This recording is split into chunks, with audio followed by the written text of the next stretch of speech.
Better say goodbye now, old man. The words sliced through the warm chatter like a blade through cake.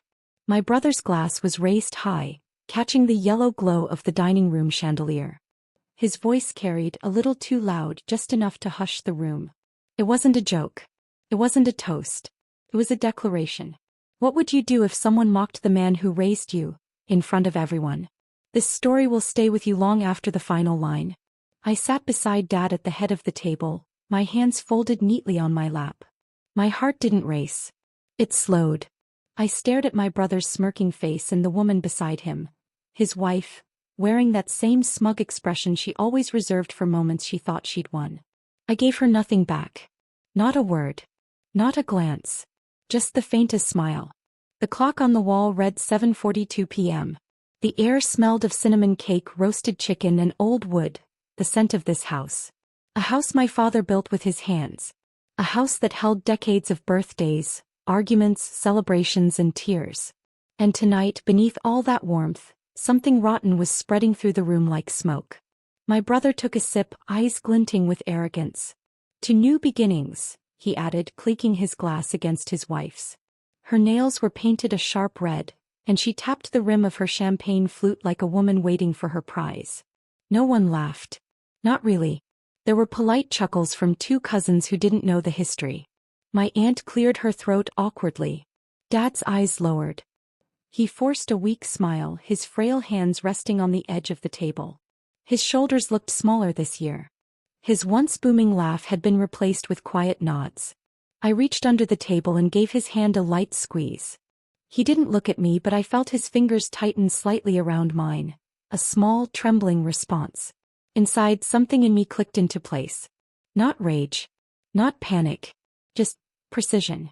I scanned the table like I'd done 100 times before, quietly. The stack of envelopes near my brother's chair wasn't there by accident. He'd been waving them around all week, pretending to help Dad with paperwork. And tucked beneath the chair near the hall? His leather briefcase, half open. A white sheet was sticking out, one I'd seen before in Dad's study. He didn't notice my eyes on it. "Isn't it a little early for goodbyes?" I said softly. My voice carried enough for the table to hear. "Come, even." He leaned back in his chair. "Come on, sis. It's just a toast. Don't be so serious all the time." His wife laughed, light and fake. You know how sentimental she gets. Always clutching the past. The past. This house. Dad's will. The savings they'd tried to manage on his behalf. I smiled at her, not warmly. Just enough to make her frown for a second, unsure if she'd misstepped. The dining room was cozy, filled with the soft hum of an old air vent and the flickering of wax candles. But beneath it, there was a tension no one wanted to acknowledge. A few guests shifted in their chairs, sensing it but pretending not to.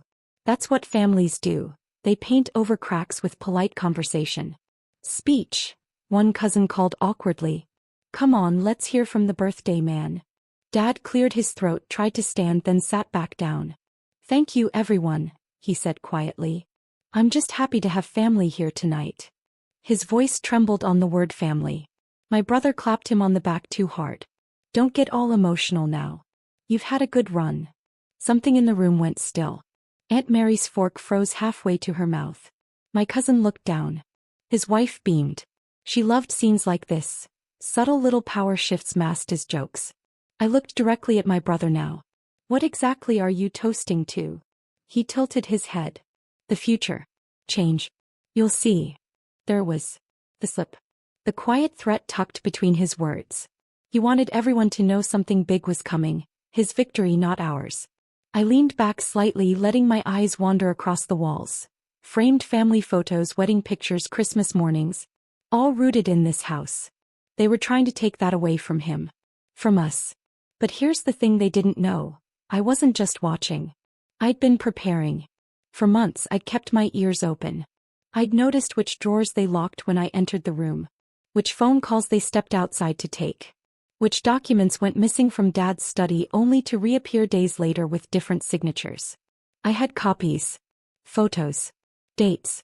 They didn't know I'd spent nights in this same house scanning papers while they slept upstairs. I glanced toward the briefcase again.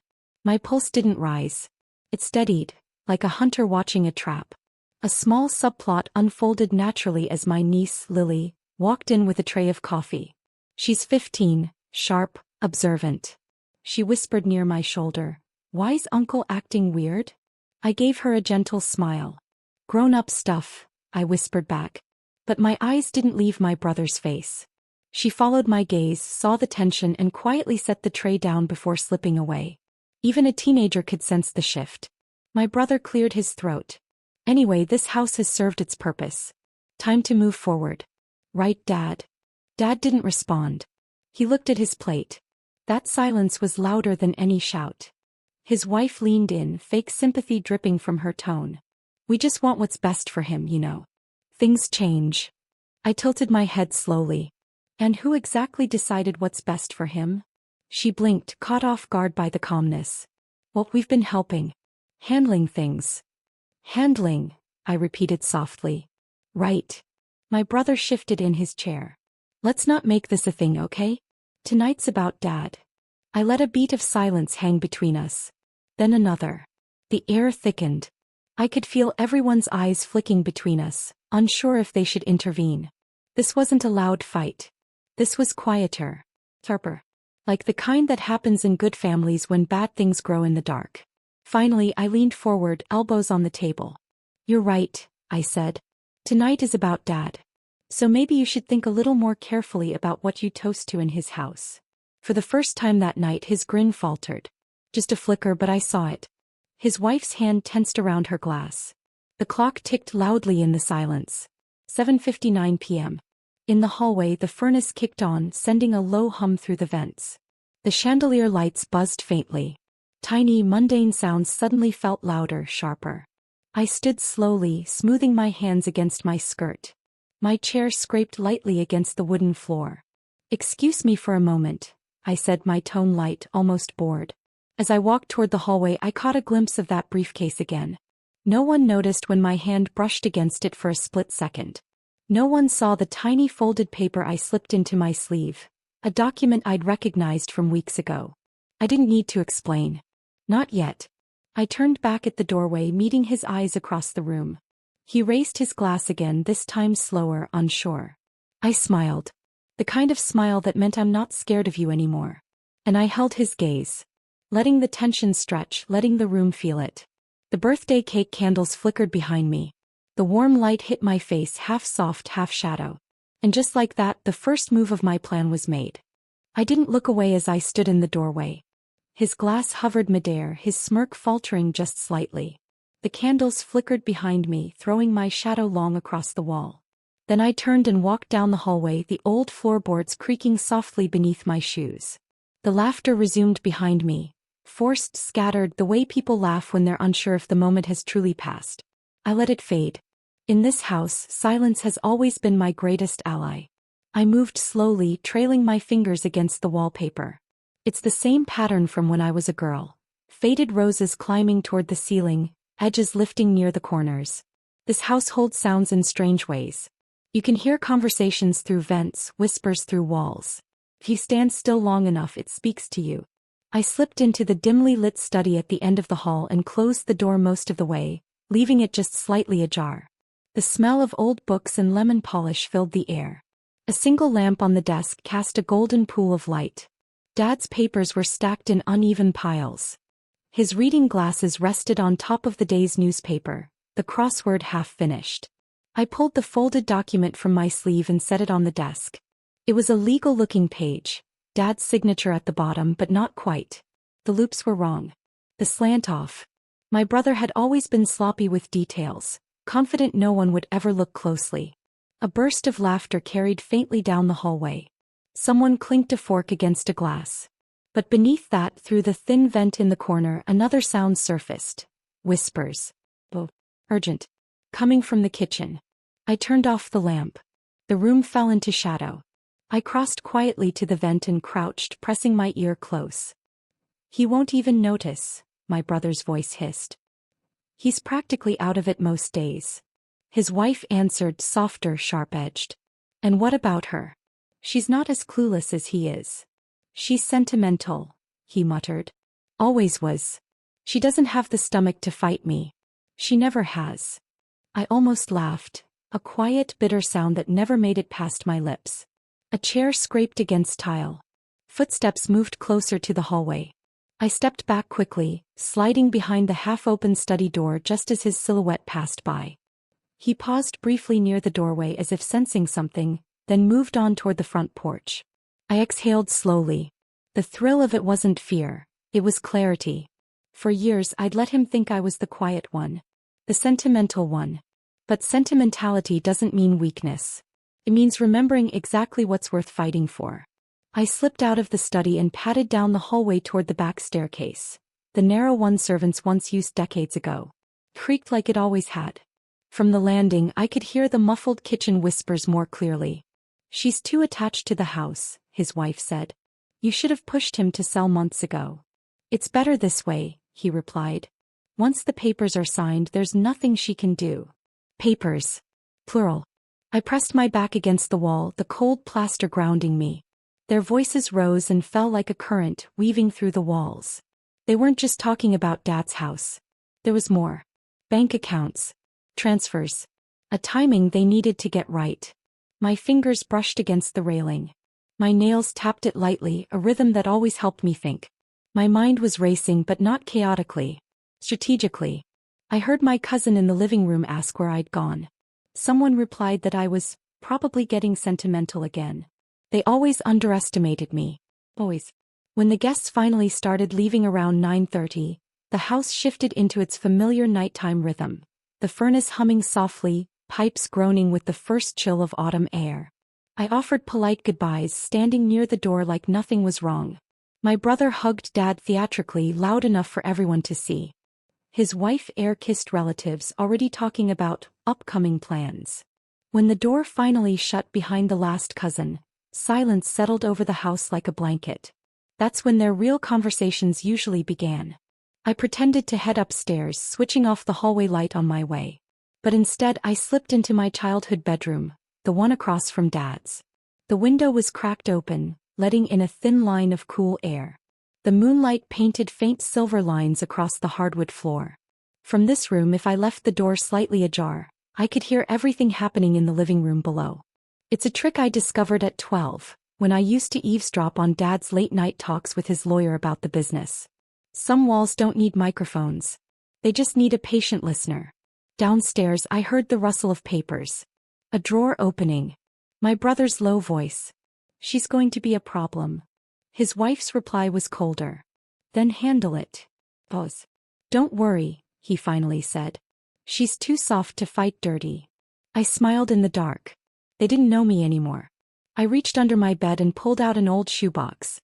Inside were spare batteries, an unused notepad, and the small voice recorder I'd bought years ago after reading one too many mystery novels. I'd never used it. Until tonight. I slipped down the back staircase again, socked feet silent against the wood. Near the den, I tucked the recorder behind a stack of photo albums on the bookshelf. They'd talk freely once they thought I'd gone to bed.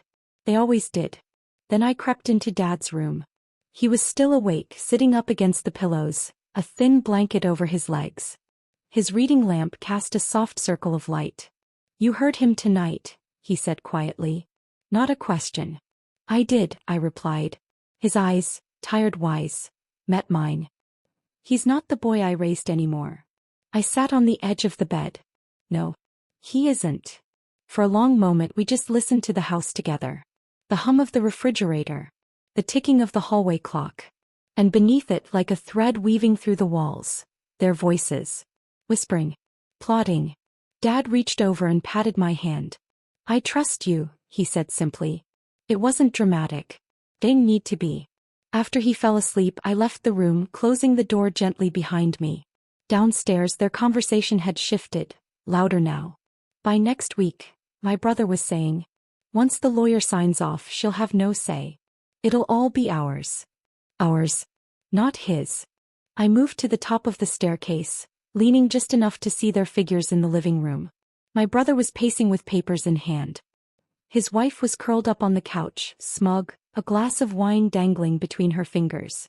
I let the words wash over me. Every sentence was a puzzle piece. Bank transfers. Property documents. A private meeting with someone on Monday. They weren't being careful anymore. The furnace kicked on again. The old vents carried their whispers straight to where I stood. That house, built with care, was now my greatest accomplice. I slipped back into my room and grabbed the notepad, scribbling down names, dates, fragments. I wasn't just collecting gossip. I was building a case. A little subplot emerged when Lily, my niece, knocked softly on my door. "Auntie," she whispered. I opened the door a crack. Her face was pale. "I heard them too," she said nervously. "They were talking about Grandpa like he wasn't even here." I pressed a finger to my lips. "You didn't hear anything," I whispered gently. "Go to bed, sweetheart." She nodded, biting her lip, and disappeared down the hall. I turned back to my notes. Every word I wrote steadied me. Every whisper through the walls was no longer noise. It was evidence. By midnight, their voices finally faded.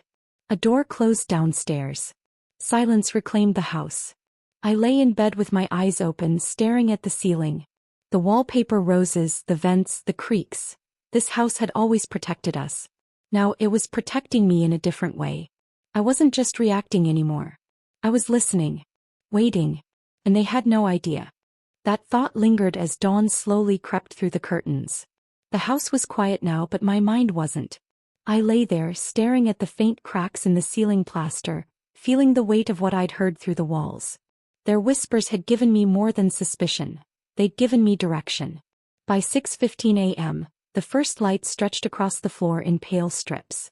I slipped out of bed, wrapped a shawl around my shoulders, and padded down the back staircase barefoot. The air smelled faintly of coffee. Dad was always the first to rise. I found him in the kitchen, wearing his old plaid robe, staring into his mug like he was gathering strength. "Morning," I said softly. He looked up and smiled, tired but warm. "You were up late," he said. "Couldn't sleep." I poured myself coffee and joined him at the table. The kitchen was filled with small, familiar sounds. The hum of the refrigerator, the tick of the wall clock, a distant bird outside. Ordinary sounds. But nothing about today would be ordinary. I placed my hand over his. "Dad, there are things we need to talk about. Not now. But soon." His eyes searched mine. He didn't ask questions. He simply nodded like he already knew what I'd heard. After breakfast, I went upstairs and opened the notepad I'd started the night before. Names. Dates. Fragments of whispered conversations. I circled Monday, lawyer, timing in red pen. That was my first target. I spent the next few hours methodically moving through the house, room by room, like someone taking inventory before a storm. In the den, I pulled out photo albums, pretending to tidy while checking on the hidden recorder. Still running. A soft red light blinked faintly. Good. In Dad's study, I went through the bottom drawers, carefully, quietly. Old tax forms. Utility bills. And then, tucked under a folder of insurance papers, I found a thin stack of newer documents. Real estate assessments, power of attorney drafts, all with my brother's handwriting scrawled in the margins. One sheet had a signature that was supposed to be Dad's. It wasn't. I slipped the papers into a manila envelope and tucked it into my tote bag. My heart beat steadily, not wildly. This wasn't panic. This was strategy. A small subplot unfolded around 10 a.m. when Lily knocked softly on my bedroom door. "Auntie," she whispered. I opened it slightly. She was still in her pajamas, holding a notebook. "I wrote down what I heard last night," she said. "In case you need it." Her handwriting was messy but sincere. "Uncle said something about next week. They talked about Grandpa like he wasn't here. She told him to handle it." I felt a swell of something I hadn't allowed myself to feel in days. Pride. "Keep this safe," I told her, handing the notebook back.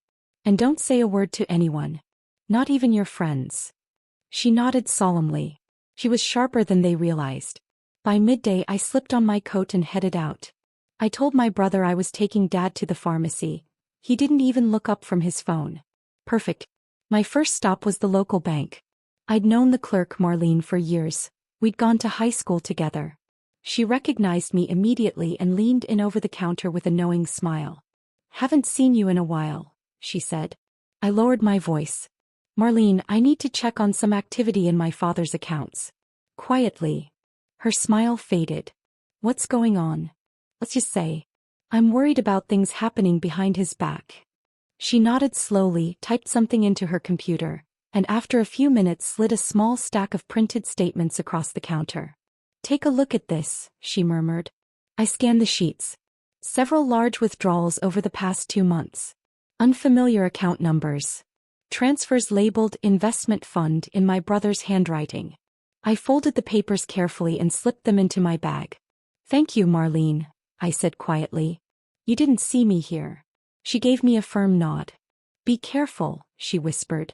The second stop was a small cafe downtown. My father's old lawyer, Mr. Hensley, still met clients there instead of an office. He was a kind man in his 70s, with a habit of stirring his tea twice before every conversation. When he saw me walk in, he raised an eyebrow. "This is unexpected," he said as I sat down. "I need your help," I replied. "And your discretion." For the next half hour, I laid out pieces of the puzzle, carefully without mentioning the recorder or the exact conversations. Forged signatures. Sudden transfers. Plans to involve a lawyer on Monday. He listened intently, nodding, occasionally jotting a note in his neat handwriting. "This isn't just a family squabble," he finally said. "This is serious. If what you're saying is accurate, they're attempting to seize control of your father's assets illegally." "I know," I said. My voice didn't waver. He leaned forward. "Gather everything. Dates, documents, recordings if you have them. Quietly. If they sense you're onto them, they might move faster." I smiled faintly. "They already think I'm too sentimental to notice." "Good," he said. "Let them keep thinking that." By the time I returned home in the late afternoon, the sun was dipping low, staining the sky a dull orange. The house was quiet again. My brother had taken his wife to some meeting. I used those precious hours to set things in place. I created a second manila folder with copies of every document I'd gathered so far. Bank statements, forged signatures, Lily's notes, Mr. Hensley's contact. I hid one set inside the lining of my old winter coat hanging in the back closet. The other set I placed in a locked kitchen drawer only Dad and I knew about. Around 6 p.m. they returned, laughing loudly, pretending everything was fine. I greeted them casually, setting a pot of stew on the stove like nothing was wrong. But behind my polite smile, gears were turning.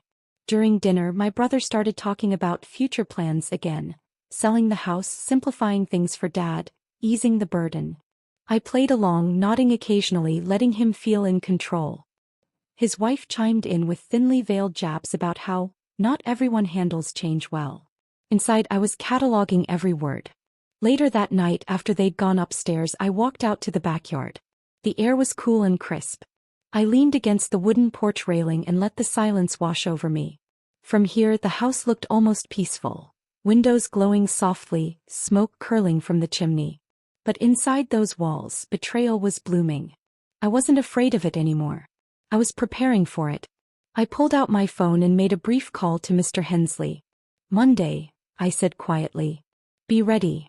Then I slipped the recorder from behind the photo albums and listened to the last few hours of conversation. Clear voices. Confident words. My brother discussing timelines. His wife pushing him to act fast. Their certainty would be their undoing. Before going to bed, I walked into Dad's room. He was asleep, breathing softly. I pulled the blanket higher over his shoulders. "You don't have to worry," I whispered. "I've got it handled." Standing there in the dark, I felt the gravity of what I was doing. This wasn't a game. This was a slow, careful war. And piece by piece I was setting the trap. And tonight it was time to spring it. I woke up early, the house still blanketed in darkness. My chest rose and fell in a slow, deliberate rhythm. This wasn't the fluttery unease of someone second-guessing themselves. It was the steady breath of someone who'd already decided. The clock on my bedside table glowed 5:47 a.m. in soft green. In just a few hours, everything would move. Downstairs, the kettle hissed quietly. I wrapped myself in my robe and moved through the kitchen, my bare feet silent on the cool tile. The morning air carried that faint metallic chill that comes just before sunrise. I pressed my palms around the warm mug and stared out the window toward the backyard, where the grass was still wet with dew. This house had seen so many mornings like this. But today would be different. By 7:30, the rest of the household stirred. My brother came down in a crisp shirt, whistling as though nothing existed beyond his narrow little plans. His wife followed, already on the phone, her voice sugary as she spoke to someone about finalizing paperwork. I watched them move through the kitchen like they owned it. Like Dad's home was already theirs. Dad shuffled in slowly, his robe pulled tight. I helped him to his chair and poured his coffee just the way he liked it. A splash of milk, no sugar. He thanked me with that quiet nod that had become his way of saying I see you, even if I don't say it aloud. My brother slapped him on the back a little too hard. Big day, huh, Dad? Things are finally falling into place. Dad gave a confused smile. What day? My brother hesitated, then waved it off. Nothing. Just a figure of speech. I sipped my coffee, masking the fire in my chest with a neutral expression. They thought they were moving on their schedule. They didn't realize I'd already shifted the timeline. The morning passed slowly. Every movement felt deliberate. I double-checked the folder in my tote bag. Documents, recordings, Lily's notes, the bank statements, everything. Then I tucked the recorder into my sweater pocket. Around 2 p.m. I called Mr. Hensley. My voice was calm. It's time, I told him. They're having guests over tonight. I'll make sure everything's in place.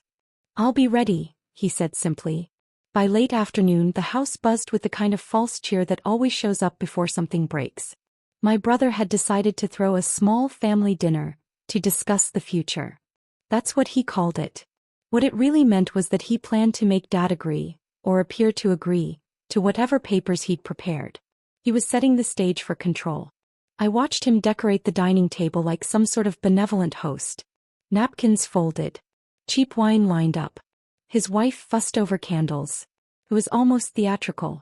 While they were distracted, I slipped into the study and removed Dad's medication tray, sliding it quietly into my bag. They'd used that tray more than once as a crutch. Oh, he forgot. Oh, he's confused. To justify decisions he never made. Not tonight. As guests arrived, 2 cousins, a family friend and their lawyer, a slick-looking man I didn't trust from the moment he stepped in, I floated through the room, polite but quiet. I greeted people, offered drinks, made small talk. All the while my mind was ticking through the steps like clockwork. The dinner began with laughter. My brother's voice filled the room, loud and confident. We're here to talk about the future, he announced dramatically, raising his glass. A future where Dad is cared for and the house doesn't become a burden. I glanced at Dad. His brow furrowed slightly as if something didn't sit right, but he stayed silent.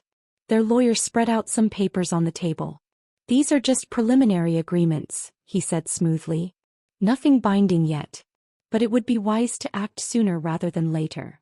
I could feel the eyes of the cousins, uneasy.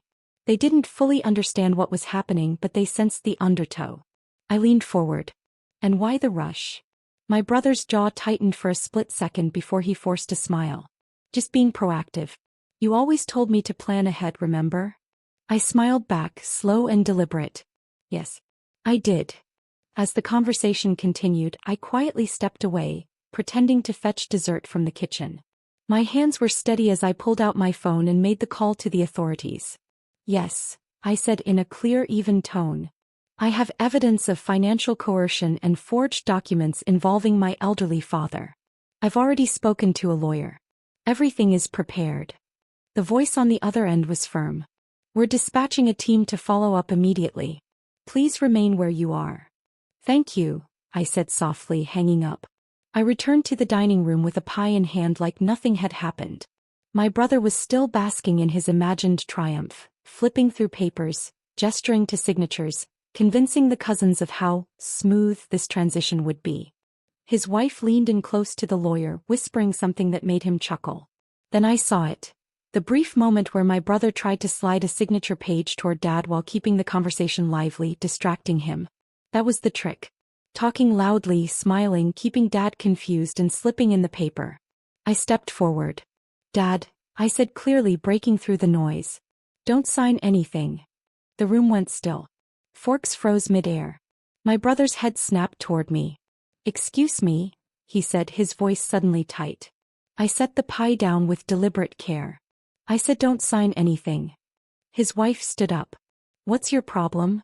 My problem, I said, my voice calm but slicing through the air like a blade, is that you're trying to trick an elderly man into signing away his house and his savings. And you're doing it in front of everyone, hoping no one will notice. My brother laughed, but it was forced hollow. She's imagining things again. You know how she gets.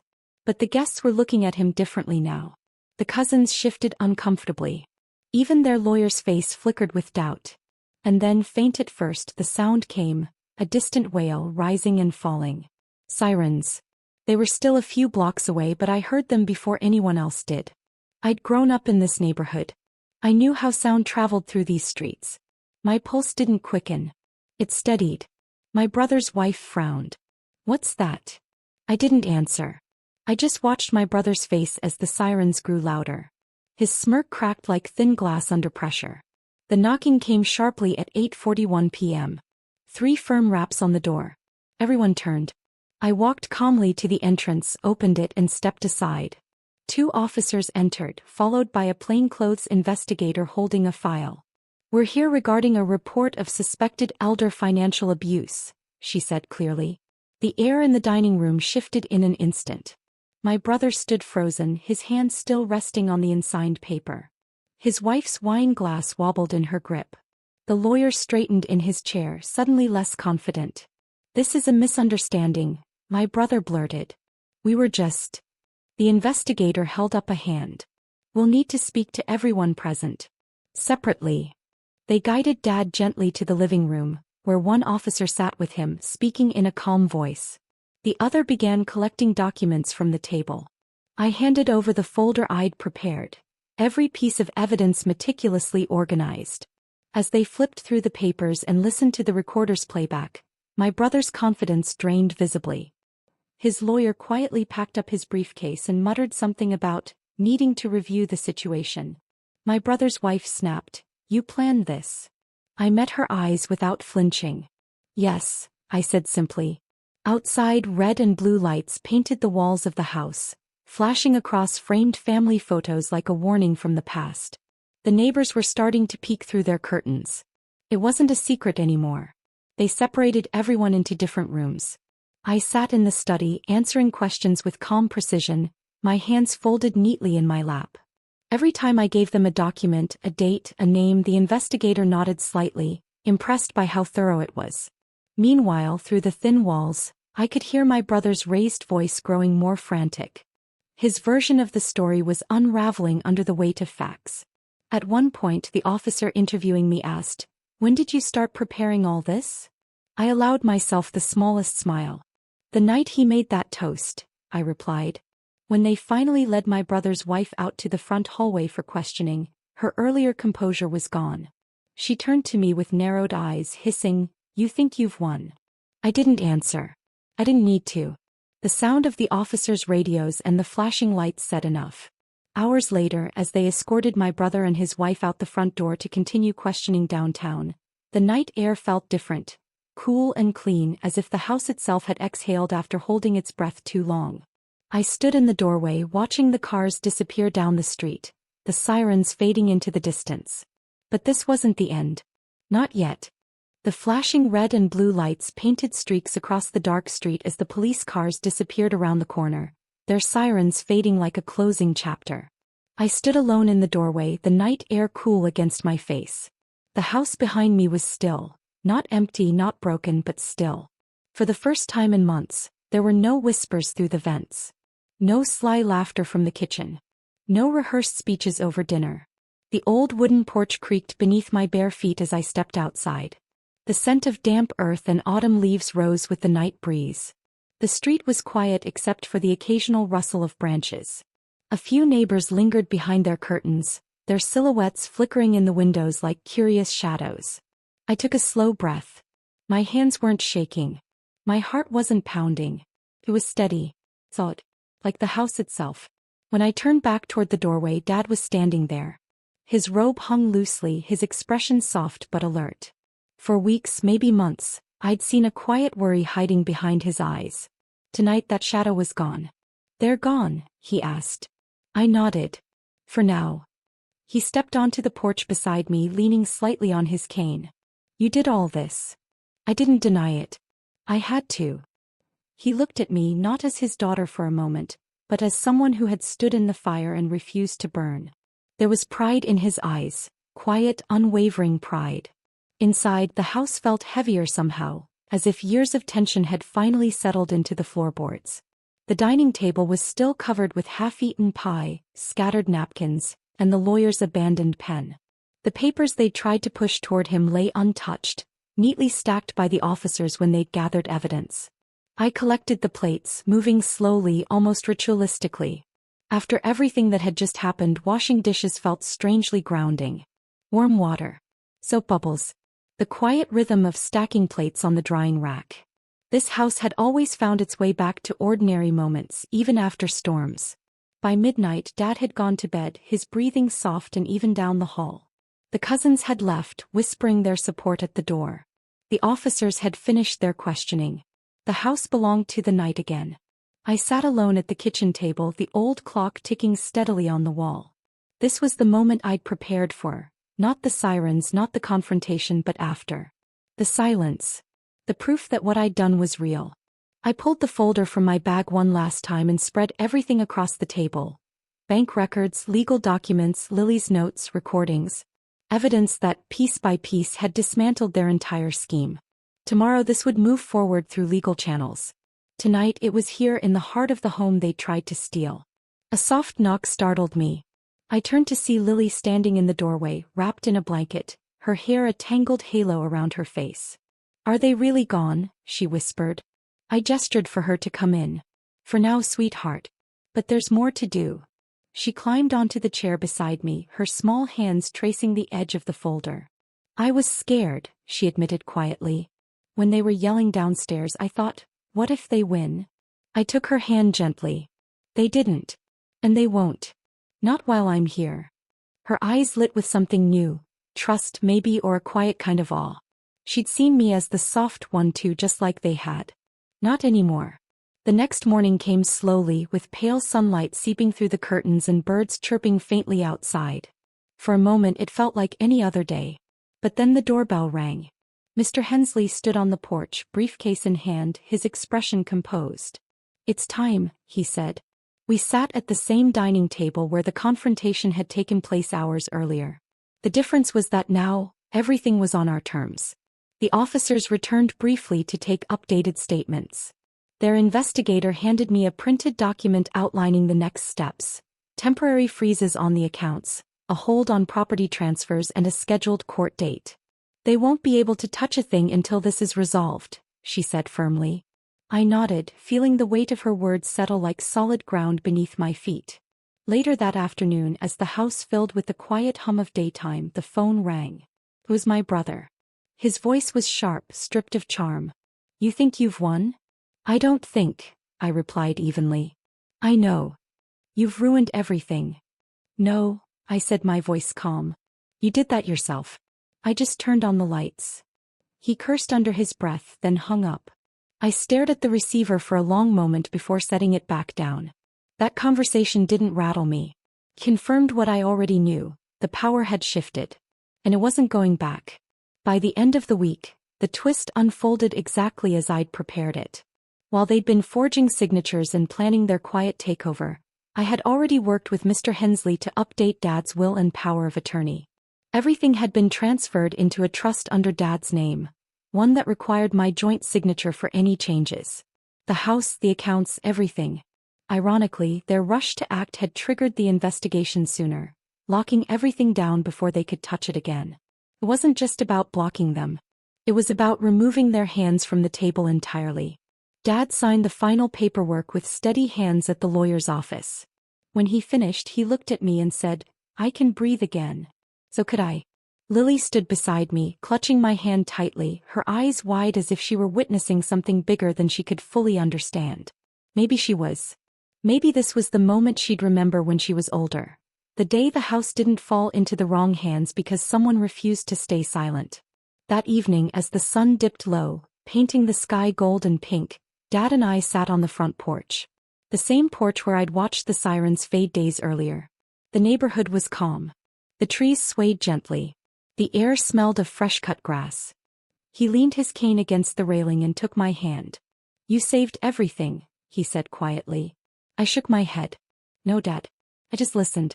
And I acted when they thought I wouldn't."